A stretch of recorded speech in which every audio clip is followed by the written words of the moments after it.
my talk is specifically on this topic of the industrial threat landscape. So last year I came to the summit, and I was the keynote focused on why there's an unknown threat landscape. And the research that we did was specifically focused on trying to return some metrics to the community. I've typically found that I do not like a lack of metrics and a lack of numbers. I'm a person that likes facts. So when I see metrics sometimes on, yeah, there's 200 industrial attacks a year, but then I'll see somebody else say, there's 500,000 industrial cyber attacks a year. It was like, well, this is ridiculous. There's no base metric that we as a community can't start to move forward until we can figure out where we are and sort of the base metrics.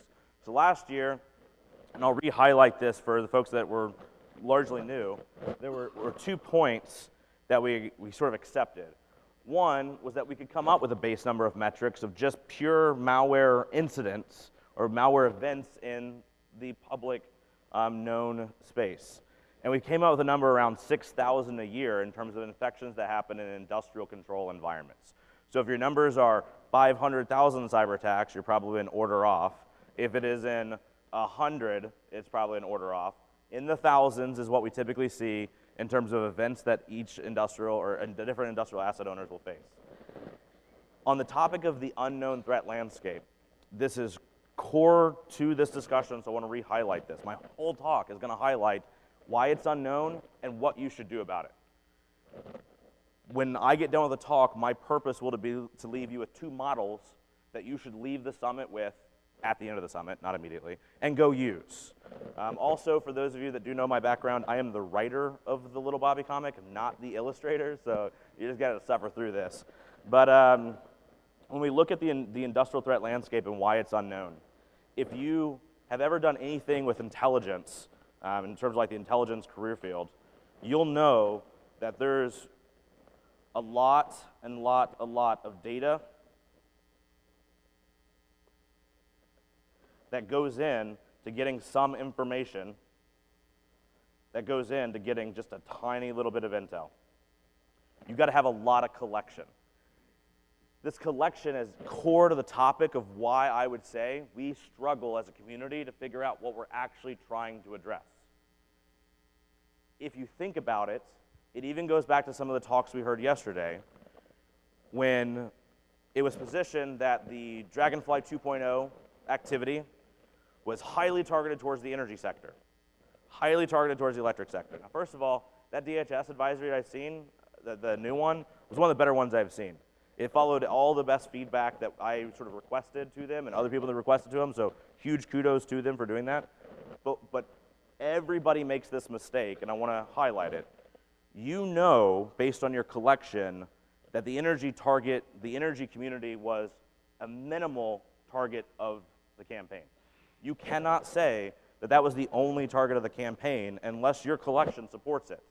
So when a vendor, when a government owner, or whoever comes out and says, it was targeted towards petrochemical, the very first question I ask is, well, how many sensors or incident response data or collection do you have in mining companies? Like, what? We don't do that in mining. Well, then how do you know that it's not happening in the mining sector? So all these campaigns that we hear about are minimal collection efforts, not representing the whole scope. Why is that a problem? Because I consistently see asset owners and operators that come to me and go, oh yeah, that's an electric power problem. It wasn't hitting petrochemical. Or, oh yeah, that's just an energy thing. We're not seeing anything in the water sector. Well, how many times are you going into your water networks and looking? Well, we're not. Okay, man, like I can't tell you that it's not in your networks then. So it comes down to an aspect of collection. So why do we not really understand our threat landscape in industrial? Very simply, historically, an understanding of threats in networks in general have come from 2 primary places. Either you're doing incident response in those affected organizations, the place that are targeted, or various aspects of sensor networks. So when Symantec, Microsoft, Kaspersky, McAfee, when all these big vendors have a really good understanding of the IT threat landscape, they have a great understanding because they have sensors actually out in the field beaconing back to them various points in customer networks, and they get all that collection back at the top. firewalls, endpoint protection devices, intrusion detection systems, internet-connected sensors that beacon back and tell them, here's malware we saw, here's intrusions that we saw. And the analysts back at Symantec and Microsoft and all these firms do a great job of piecing it together to determine commonalities and patterns in those intrusions. Those commonality and patterns end up getting made into things like campaigns and activity groups and these words we hear about the adversary focus. In industrial and industrial networks, how many of us have historically had internet-connected sensors and endpoint technologies beaconing back to vendors? Typically not. The visibility, the collection that these vendors have had and that governments have had have only existed in IT networks, historically speaking. Well, what about the government? I always love this one. I spent the first part of my career before jumping out to Dragos and SANS in the National Security Agency, where I built a mission looking at the nation states breaking into industrial networks. What was our problem? Collection. Because who owns the industrial networks? Civilians. Where were we not? Civilian networks of ours. So it's very interesting that we would come out and say large sweeping things about industrial landscape. What were we usually communicating about? Oh, well, we saw something move into the business network, and then we lost visibility. Every single year that the ICS cert existed, the #1 attack vector, every single year, as documented in their annual report, was unknown. The #2 attack vector, every single year, was spear phishing. And everyone's thinking, like, that makes sense. No, it doesn't. There's not a lot of email servers in DCS and SCADA environments. What the metrics actually say is, if we saw it, it's because IT caught it in the business networks.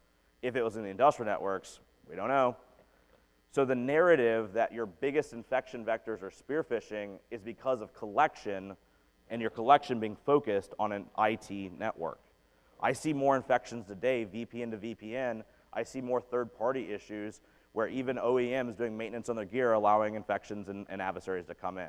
We have to think a little bit more wide. So why does this affect us? And then what are we going to talk about today? This affects us very simply because all of our best practices and standards and regulations then get written off of best practices in IT that have been adopted into ICS. And I'm not saying standards and regulations are bad. I actually think they have done an extremely good job of raising the bar. I gave the Senate testimony recently that NERC-CIP has actually done a lot for the American power grid, which seems to be a contentious topic sometimes, but we are way better off today than we were a decade ago, by far. But those standards and regulations have always been adopted from IT. Now that we are, as a community, better, more mature, looking deeper, having core skills for ICS, we're able to go further than that and look at what those ICS threats are. And we need to start taking that ICS threat knowledge and figuring out what the risk actually is and create standards and best practices and so forth off of that. Trisis, crash override, name your flavor of stuff we've seen, or just malware, right? So we have had in the ICS community today 5, and I think it's going to be upside down for you. No, it's perfect. Look at you, Tim. You set this up nicely. All right, so there are 5 pieces of ICS-tailored malware, specifically designed to have ICS functionality and knowledge in them. So everyone typically thinks 5. That's a small number. If I look at the larger infrastructure community, that doesn't impact me. Okay? But we also know that there are teams of people that target industrial networks outside of using ICS-tailored malware. This past year, my firm released, or so I guess this month, we released reports looking at what was the threat landscape in 2017. Like, can we put some numbers and metrics and thoughts behind this? And we found that there was additionally, outside of that malware, 5 activity groups, teams, targeting industrial. There are around 30 or 40 at any given year of larger teams that target industrial companies. They've always targeted IT networks. And we see maybe 1 or 2 every year or every other year that targets the industrial networks. Remember when sandworm was a big thing in 2014? That was novel to start seeing some more activity into the industrial side, not just on the IT side. Last year, we saw 5 teams specifically in targeting industrial networks outside of the normal 30 or 40 that are targeting your corporate networks. That's an uptick. too early to call it a trend, to be honest. Trends got to go over a longer set of data. But to say, look, we're not only seeing more aggressive actions and we're seeing disruptive and destructive actions elsewhere, but we're actually seeing an uptick in number of teams. The first reasonable question would be why? Anybody who stands on stage and tells you they understand the adversary intent is misleading you. The hardest intelligence requirement to satisfy is knowing the adversary intent. Even in the German steelworks case, 2014, when there was massive physical damage done to that steel facility through a cyber attack, we have no idea if the adversary intended to or if they just messed something up. Knowing what was going on in their minds, especially on that day during that operation, is not a place for intrusion analysis. That's a place for direct intelligence collection, usually human, SIGINT, that kind of stuff. And even then, it gets dicey and people argue with each other. You would have seen this in the DNC report. So when the Democratic National Convention report came out, and you had the FBI say, high confidence, Putin intended to get Trump elected. CIA came out and said, high confidence, this is what he intended. NSA came out and said, nah, moderate confidence. And everyone's like, see, they don't agree. No. High, moderate, and low are all, we agree, just various levels of confidence. But the reason for that is collection. NSA typically operates in cyber and with cell phones and satellites and things like that. CIA typically operates with somebody in the room. Your collection, even from two different sources, can be different. So intent is hard to get for everybody, let alone malware analysis and intrusion analysis. Anyways, so 5 different teams targeting industrial. What are we seeing as an emerging trend with those 5 industrial teams? A consistent effort to steal the type of data that would be useful in disruptive attacks. I want to be very careful in this next statement. When you would have saw the Dragonfly 2.0 like messaging in the public, and there's a New York Times article, and I kind of hinted on it yesterday that said like, they have HMI access. There are no more technical limitations of taking down the American power grid. That's ridiculous. Like having an HMI access, or even some, is not enough to take down the grids, but they were stealing the type of information that makes us concerned. If you break into a manufacturing company and you're stealing trade secrets off the control environment, that tends to be espionage. And it kind of makes sense that it would be espionage. And we see that a lot. On an electric power setting, if you're stealing off the data historian information, if you're stealing off the engineering workstation information, if you're stealing off the HMI and the screenshots of the logical layouts of what's going on, that's the type of information that would be useful to understand how to take that down. So I agree with the assessment that we're seeing some worrying things happen, some aggressive activity that needs to go and get checked. But I disagree with the "and we're all going to die" statements that tend to follow it. There's a big gap between the two. But anyways, so if we go back to this, what are we seeing? We are seeing it move to a place where a number of different teams are getting capabilities that are equatable to each other. That's a big word for a kid from Alabama. Like, you're lucky I can speak English. You'll note that I'm not writing English words. It's numbers and characters. Anyways, so when we look at, again, what kind of concerns me and what we're seeing equatable capabilities starting to develop. What that means to me as an analyst is we're starting to see a number of different nation states and non-nation state actors want to have a capability in kind to what they've seen. So when we define an activity group, and an activity group, we always do it off the diamond model. Most of your intelligence companies in the community, most of your intelligence agencies have operated off the diamond model. It was a model written by Sergio Caltagirone back in 2006, and then unclassified back in 2011. You can go just Google for it, the diamond model of intrusion analysis. It's the way we all do this. They typically start with the adversary, the infrastructure, the capability, and the victim. Here's my last bit of warning, and then we'll get into what you should do about it. The community today has taken a malware analysis approach to Intel. Many of your vendors, and this isn't like their fault, this is good stuff, but many of your vendors have taken an anti-malware based approach. Symantec, McAfee, all these really good firms sell anti-malware products. So they view the world through malware is the threat. We all know that malware is not the threat, it's the human that's the threat, right? But they've taken a capabilities-based approach. So when they want to come up with these campaigns, usually what they do is they identify capabilities and they identify infrastructure. And when they have a correlation of a consistent pattern between different intrusions that have 2 or more vertices of that diamond model consistent, they come up with an activity group. They say, this is consistent across the hundreds of intrusions we're seeing. Between these 2 specific aspects, we have an activity group, a campaign. We have something unfolding.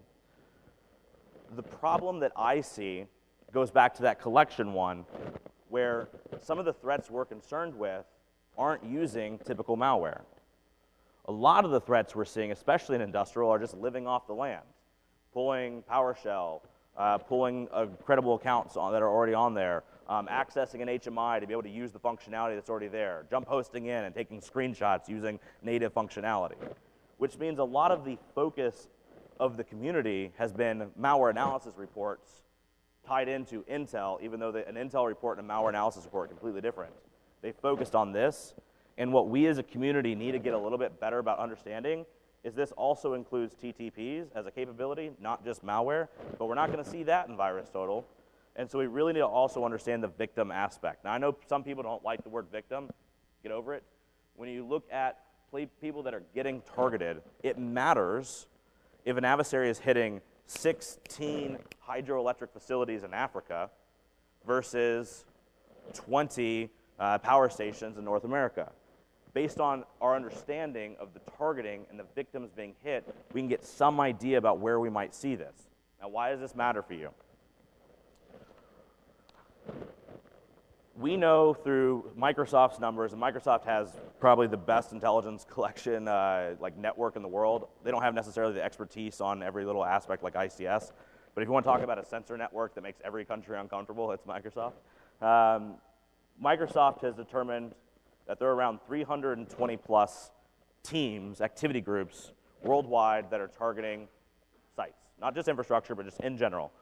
So when we're like, yeah, Dragonfly does this, and I don't know, Fuzzy Bear or whatever weird names we come up with does this, there's 320 of those. So when you just prioritize one, you're missing the boat. And we'll come back to that point. But anyways, there's around 320. The ones that happen, and we'll do like a weird globe, and I'm not going to really draw it out, but let's just say this whole thing represents North America, and this whole thing represents Africa and Europe, and then there's Russia, who's not Europe, but will claim they're Europe for some reason, and then China. All right, so why do you care about a campaign affecting North Africa? I will make this interactive. 320 groups, only about 60 of them ever operate in any given region. So the 60 we see that are unique to us won't be the same that an African nation state sees. Why? Why don't we see more Pakistani-based APT teams? Because we're not an Indian energy company. A lot of this stuff is geopolitical. So why do I care? If we're thinking that diamond model aspect, help me out here. Why do I care about the team targeting the African nation state? The indicators are going to be different. Nothing about their malware or infrastructure choices are going to be the same for me. Couldn't care less about the hash of the malware. Different. Why do I care? TTPs, yeah. The techniques that they used to break in to that site, that activity group, probably never use against you. But those TTPs are not bound to activity groups. It's just the way to which you do it. So the TTPs that we would see in North Africa might actually apply to what you need to do for defense in North America. Capabilities, indicators, infrastructure, nobody cares. TTPs, absolutely. Sir? Tactics, techniques, and procedures. And most people clump these together as the same things. They are not. They are 3 distinct words. If you look at TTP, tactics, techniques, and procedure, what would be a tactic? Make it interactive. It's SANS. What would be a tactic? Phishing. I'm going to get access by doing phishing. What would be a technique of phishing? How I deliver the payload. Maybe I've got macros in the Word document, and that's going to be the technique that I use. What's the procedure? Give me a procedure. Give me an example of one. Yeah, so the specific commands that are being run by the macros might be the actual procedures. So we might say, you know what, it's going to run this command line snippet, and that's what's ultimately going to reach back out to an IP address, it doesn't matter which one, to grab the payload that's going to come down through the macro. At every different level, we sort of get more and more specific. So when we say TTPs and tradecraft, we're usually trying to focus on these first two because the procedures are going to be pretty specific. But the procedures themselves can also be pretty interesting because the procedures might actually help us distinguish between activity groups, whereas the tactics and techniques wouldn't. The tactic of phishing is not descriptive of anybody. The exact iframe inject commands that are being used on a certain group might be pretty specific to an activity group. And that's actually why, and it was Joe Slug, so he's here, so you can feel free to grab him. It's actually why we disagreed that Dragonfly 2 is the same actor as Dragonfly 1. This is an important one for the energy community, by the way. And I don't say energy community. We know Dragonfly targeted petrochemical as well as manufacturing as well as electric, but electric gets more attention. So why was Dragonfly 2 and Dragonfly 1 in our assessment different teams? Because there was no overlap in the TTPs. There was nothing to unite anything on the diamond model vertices except for the victims. The tactic that they said was, oh, well, Dragonfly used phishing, Dragonfly 2 used phishing, and they both went after electric sector. Okay, man, there's a lot of people who do phishing. It's not very descriptive. It's got to be a descriptive capability if we're going to distinguish them out. Why does that matter for you? Because a team in 2014 that was running shop around the energy sector would have a different capability by now in terms of their advancements. If they also started targeting the electric sector in 2018, we would expect that they might actually have the knowledge capable of doing disruption, and it would scare us. But if it's a different team, then they're just starting their operation. And again, I'll go back to the defense is doable. We've got time. Let's make changes. But anyways, I digest. So what do you do about all this? So let's say you buy into what I'm saying. Adversaries and your indicators, I'm sorry, your indicator sharing isn't as good as you think it is, basically because of that. We find that upwards of 80%, 70 to 80% of indicators are unique per victim, not even per team, per victim. We found in one of our reports this year that we put out that 64% of patches released last year for industrial networks didn't reduce the risk. I want to roll through that one real quick. 64%, seems like a big number. 64% did not enable any functionality that the adversary didn't already have. So patching it didn't address anything. Good example of that is somebody pops over on an HMI and there's a vulnerability that allows them to set up a communication to the PLC, and all the rest of us like, who cares? Well, that's a vulnerability. Yeah, dude, but the job of the HMI is to talk to that PLC. Like, it's already happening. Why do I need a vulnerability to do that? Or another example, I've got an HMI, and this vulnerability allows me to get root privileges on the HMI. And all the rest of us are like, do they know that HMIs always run an admin? Like, that vulnerability doesn't matter. But there's risk in applying patches. I'm not saying don't patch. I'm saying patch smartly. Figure out which ones actually affect the risk in the environment and determine if the risk is outweighed by actually taking time to do the patching or not. Be smart, because 64% of them were bad last year. 75% of them this year so far, we're only in March, but 75% of the ones released this year are inaccurate. 75% of the advisories we've seen released this year in terms of ICS, we're talking about the wrong patch, wrong vulnerability, or wrong process. So 75% of the time, it's wrong. 64% of the time, it's not necessarily helpful, and those two aren't a direct match. Kind of feel like the 60% of the time, it works every time guy from Anchorman. But anyways, Rob Lee didn't say don't patch. I'm saying think about it and be smart about it. All right, so let's get back to what you should do about it. So we know that the idea of just architecting and maintaining patches is not necessarily going to be enough. It gets us into a defensible place that we want to be, but it's not necessarily enough. We know that passive defenses, technologies and anti-malware capabilities, have largely been prioritized on IT best practices, but they're helpful. Firewalls are good. I don't know why we're still saying that in 2018, but firewalls are good. When we get to active defense, which is the I'm going to go hunt and respond and learn in the networks, we want it to take an intelligence-driven approach. This on the left-hand side, for those of you that are new to the community, is the sliding scale of cybersecurity. SANS paper out there that I wrote on it, sliding scale of cybersecurity. Go look it up and learn this model. But that intel can guide how those people hunt and respond in that environment, and the architecture and passive defenses you put in place give them the visibility and defensible environments to do it. So, what do I want you to do about it? I want you to figure out your threat landscape and match it up with your architecture. So, I like doing intel. I like doing intel with my firm, and I still would say you don't need anybody. It's great if you use vendors. We're all here to help. And you know what, there can be some efficiency, but you don't need anybody. You don't need your ICS OEM and to wait on them for a patch. You don't need the vendor to issue the intel report. EISAC is amazing. You don't need them to get you the indicators. What you need to do is understand your threat model and your collection management framework. So there's these two topics I'm going to introduce. I want you to either watch the video or write them down, and I want you to do it this next year. And when you come back next year, I'm going to grill you on it. And you're like, he's joking. I will find you. No, anyways. All right, so threat model. What is a threat model? A threat model is not, here's where the vulnerability exists. It is not, here's where I can get an exploit. It is also not what your engineers, operators, and security people think are the worst things that can happen. A threat model is specifically, what do I care about? What dependencies of the things do I have that I care about exist? And what threats, read activity groups, right? What threats have shown the capability to go after those things? And you should prioritize them if they've also at least shown that intent. Like they're also targeting the energy sector, and you're in the energy sector, now it means a lot more. But remember that collection problem, just because they're not in the energy sector doesn't mean they're not necessarily in your threat model, because we just might not know that they're in your sector.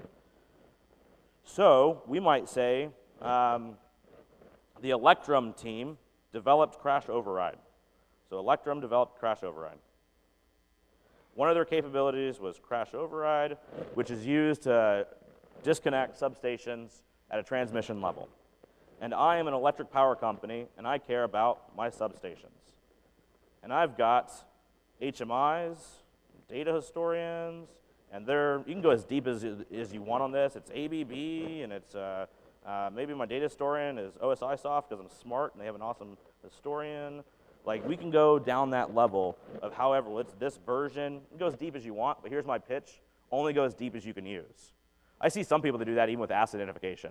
Like, can I get the, serial number off of the CPU? Like, are you going to use it for anything? No? Like, all right, do something else, man. Like, if you can use it, record it. All right. So, say I go that deep. And I figure out crash override has the capability to sit on HMIs and issue legitimate commands, but as a rogue master, and it speaks IEC 104 and OPC and 101 and 618, oh God, yeah, another IEC protocol. Come back to that. Anyways, I might say that crash override and the Electrum team is a threat to my company, even if it's not targeting me directly. And so I will go find my HMIs. I will determine that they're critical assets for me. I will look to determine the vendors and find out that in this case, there was no exploit or anything that mattered about the vendors. So the fact that it's ABB doesn't change anything, so I don't need that information. But the ability to run rogue code and assume a rogue master on an HMI did matter for me. And I want to monitor now for new commands that are happening inside of my protocols, because that's what occurred.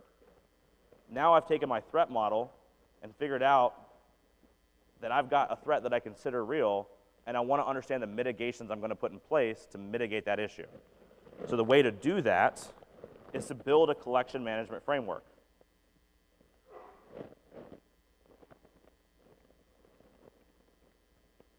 Or a CMF. How many of you have an asset inventory?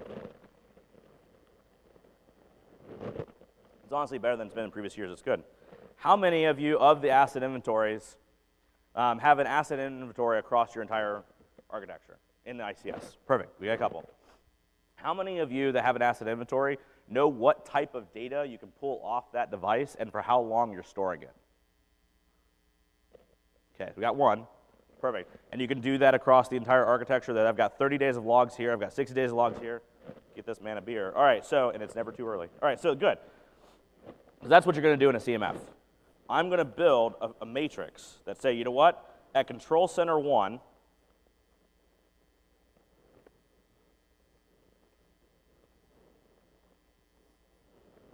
I've got HMIs, and on those HMIs, I have Windows log forwarders, and I keep that Windows logs for 30 days, and from that Windows logs, I can answer questions about active activity on objective and installation. In terms of the ICS cyber kill chain, I can answer things about installation, and I can answer questions about the activity they're doing on the box with this data source. And so basically, you'll have location, you'll have like asset, you'll have data that I'm getting from the asset, how long I'm storing it, and what questions can I answer. And you will do that across your architecture. You'll find out that in Substation 2, I've got network capture, and I keep it for 7 days, and that can help me answer actions on objective, potentially, and it can help me answer like exploits type questions, and it can help me answer C2. And we go and we do that out and over and over and over again for everything we have, and it is a very tedious process. It will take time. But what will naturally happen is you will take something out of your threat model, like Electrum and Crash Override, and you'll determine, looking at your collection management framework, that you would never be successful in an incident response scenario. You might have that takeaway. You might find that the log sources you have don't collect up with the story you need to tell. Or you might find that all of your defenses and detections are prioritized on command and control, and that's going to be an issue for you. So you're basically taking your threat, you're taking what you are with that collection management framework, and ahead of the incident, you're just thinking through, like, what would I need to do to tell the story that I need during the investigation, and find mismatches, find gaps in your collection and capabilities and defenses, and then you tailor it appropriately and make sure that even before you ever deal with anything like Crash Override, that you can confidently tell your executives, based on the investments we've made, we have put into place a defensible structure that can answer these 5 questions that you're going to need during an incident. But we can't answer question 6 because we don't have host-based logging on the HMIs. And if you invest in this program with this budget, we will then be able to answer this question in these scenarios. And you make a business case for security based on what you're actually doing, instead of feeling that security is some black hole, because it's not. If you don't know what you're getting out of your security investments, that's your fault, not your executives, because you can do this. In addition to doing that, that's where the topic of threat hunting comes into play. And this is, again, what I potentially want you all to do. Threat hunting is not continuous monitoring. It is not, I'm going to go do threat hunting 20 times a year. It's like once or twice a year, I'm going to do a hunt in my environment to understand if my collection's correct. I said there's 30 days of logs. Let's go through a hunt, and let's have the hunt be the sandworm team. So my hypotheses are driven off of the threat actor, the sandworm team, and the things they did. And we roll through incident response in reverse, which is threat hunting, and we figure out that what we thought was 30 days of logs was misconfigured, and it was actually 6. Threat hunting, hilariously enough, is not about finding threats. I mean, you can. I hope you don't. That would be a bad objective. Hey, boss, I'm going to go hunt the network, and the output is an incident. That sucks. The idea of the threat hunt is, let me validate my collection management framework. Let me validate where my gaps in coverage exist. I tried to get through this hunt, which is incident response in reverse, and I didn't actually have the collection I thought. Let's put this mitigation in place. That's what you want to get to. So, what do I want you to think about? Years ago, Mike Asante and I wrote a paper titled The ICS Cyber Kill Chain. For all of the new folks at the summit this year, please go look it up. kill chains get a lot of bad rap in marketing. Kill chains are there for the purpose of self-evaluation and intrusion analysis. It's not, I'm going to defend everything. It's, let me think through the problem. So what we said is there's a variety of steps. We adopted the Lockheed Martin kill chain. And we said, look, for what we really care about in ICS, it's all this stage 2 activity, all right? But without getting into it, what you'll do with your CMF and your threat model is you'll be able to go back and figure out where you have analytical coverage. Based on my detections, we are only prioritizing command and control. Most of the threats my executives are asking about, my operators are concerned about, deal with second stage installation in the ICS cyber kill chain. I have a mismatch, and you'll go address that. The other thing that I'll throw a dart at is the folks that have positioned that what do you do when there's unknown unknowns? Right? Spent time in the military. That was always a favorite one of the government at the time. Unknown unknowns. What if you do if the adversary does something novel? There's no way for us to detect it. We're screwed. The adversary wins because they thought of something novel. Now, in the ICS cyber kill chain, or in any aspect of what an adversary does, you can be novel once. You can be novel maybe twice. But every time you're novel as an adversary, exponentially increases your resources to a point that it's actually really improbable to ever have a novel intrusion in its entirety. Usually, the command and control method was really novel, or the exploit was a 0-day, and it was really novel. But all of their phases weren't novel. They still exfiltrated out HMI screenshots with DNS, or they still did lateral movement with PowerShell. You might have something that's novel, but not everything. So your job as a defender is to take your threat model, take your collection management framework, figure out where your detections are, try to make sure that your detections are spread out across the entirety of the whole model instead of just command and control. And then when something novel happens, you don't have to worry about it because you'll detect it somewhere else and you'll pivot your investigation to figure out the rest. Your detection might not trip on something novel. It shouldn't, because it's novel. But you had other detections because you were taking a more holistic approach. Something else tripped, and then you can do the investigation to find anything, including the novel stuff. There is no such thing as the adversary you can't detect. There is no such thing as the adversary that's too advanced for you. I mean, I guess there might be a couple, I don't know, your personal background, like maybe there's like a couple of you that are like, what's Wireshark? But there's no such thing as an adversary that's too advanced for the community. Let's put it that way. You can do this. This is why I push back all the time when people are like hyped up stories about, you know, novel things and attackers are going to win and all this other crap. The reality of the situation is adversaries have to get it right every single step along the way. You have to detect one thing, but you have to have an architecture and understanding in place to then do your investigation. Do those things and you win. So, as I start closing it down, this next year, go build your collection management framework, go build your threat model. And the trick of it is, there is no right or wrong way to do it truly. If it works for you, it's enough. I would stick to what I said as a base. I find that that works very well. But like if you build your model and it works for you, congratulations. Like that's the point, is doing something more than you did previously. It's not about fine-tuning the exact specifications.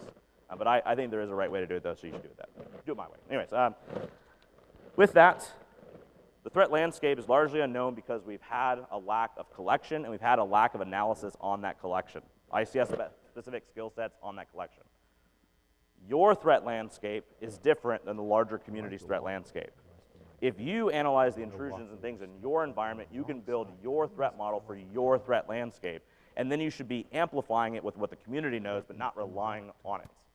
If your Intel program is a feed or a vendor report and that's all you do, you're not doing Intel. You're just consuming stuff. You figure out what your threat landscape is. Figure out what you have, not just an asset inventory of I've got devices, but what questions can you ask of that data and for how long can you ask those questions? And you match those things up with your coverage and your detections. You get analytical coverage across the kill chain. You'll be able to do it. You'll be able to do it well. Cool. Hope that was helpful. Outside of that, any questions? I'll repeat your question, Andy.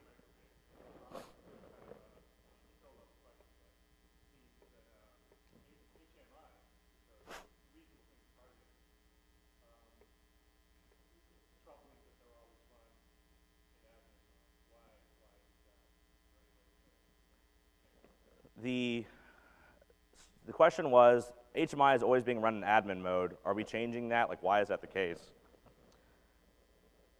It varies, but I will say, without trying to be harsh, that the ICS software and hardware development of a decade plus ago was really, really bad. Generally speaking, was not even considering any software development life cycles or anything like that.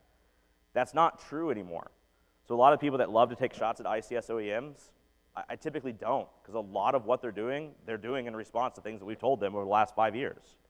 And I see a lot of effort towards it. Talk to OSI Soft while they're here about software development life cycles. Talk to Schneider, who gave a presentation when they are actually putting out like a more secure control system. Like, we've got a lot of ways to go in the community, don't get me wrong, but we're seeing decade-old problems pop up because of the life cycle, and that's where you really want to put mitigations in place. It's still coming off the line, and really the answer is, it's always this aspect of the vendor blames the asset owner because the asset owner didn't put it in the requirements. The asset owner blames the vendor because, well, they didn't give us a long enough time to do the spec. The government blames both because of the government. No, I'm joking. And then defenders just lose out. We've got to change the cycle. The way to change the cycle is to include security people in your procurement. To have cyber FAT, I love that. Factory assessment tests, where you actually include your cyber folks. I didn't even come up with that, but I thought it was glorious. I think like AE Solutions or something came up with that, but cyber FAT, that's awesome. Include it in those processes, and you'll find that some of the things we're requesting we don't need. I've seen operators that were like, I need remote connectivity. That's why I have an iPad with an HMI. Like, cool, what's your requirement? Well, I need to be able to see the process. Cool, do you need to be able to change it remotely? No, why would I need to do that? Cool, I'll give you read-only access. Now we've succeeded in the mission, and it still makes us a little uncomfortable, but it's a hell of a lot better than if they had remote access to actually change values. You can make sort of that middle stance. Yeah, hope that answered your question. Perfect, what else? Got one in the back, sir.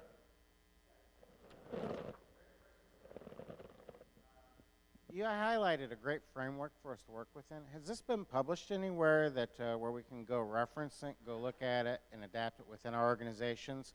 Or are we, do I need to rewatch your presentation about 12 times and build my own? Yeah, I'm sorry. So the reality of the answer is, and this is like a good thing for SANS, and it's kind of a bad thing for everybody. When I come up with new things or new topics, or I explore things that exist and adapt them, the first place I put it is at SANS. Like, the most cutting edge stuff I can come up with off the wall that I think is useful goes into my Forensics 578 class, which is the Intel class where we go over like threat models, or it goes into my ICS 515 class of like incident response and active defense. I will write you a paper. I will take it on to write the CMF and threat model paper, and I'll publish it out. You'll see it published out, and SANS will amplify it. And I'm also writing one right now on running effective and efficient investigations in industrial, because in industrial, the answer is never block it. Even if we had 100% true positive rate on malware, even if we knew every time, you actually might not want to block it. You might find that it's not a risk to the operations, and you clean it up in a maintenance cycle. If it's just some piece of malware that's sitting there and not an active threat, you might find that it's actually appropriate to wait. So the point of every detection in industrial, in my opinion, is the investigation. So I want to help people understand how you run investigations. So I'm working on this paper. This one will be published first, and then I'll write a dual paper and publish it out. Cool. And then for those of you that are in my SANS classes, you'll get this. Otherwise, rewatch the presentation if you're in a hurry. Perfect. What else? Got like 1 minute left. Oh man, you got to ask questions or my self-esteem is going to drop.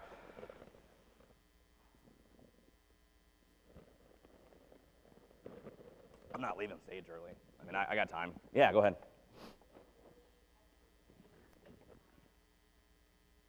Yes. So the question was, can you really exfiltrate HMI screenshots over DNS? Not only can you, but we saw it with one of the activity groups this year. There's a lot of things that are not publicly discussed. Generally speaking, you'll never see me or my firm and team ever come out about threats that haven't been disclosed yet. I don't think they need to be in the New York Times. I think they need to be in the community. So it's a lack of marketing on our part, which sucks, but the better answer is just get it out to the people that need it through e-ISAC or appropriate channels, manufacturing, ISAC. So this past year, we saw them doing that. The fun thing is, though, we saw 2 different activity groups that were using the same tradecraft, 2 different teams, very likely 2 different nation states, but if you would have had detection and response capabilities for that one tradecraft, you would have covered 2 different teams instead of a million indicators here and a million indicators here. behavioral, like threat analytics, do more detection of tradecraft. DNS is used a lot in ICS.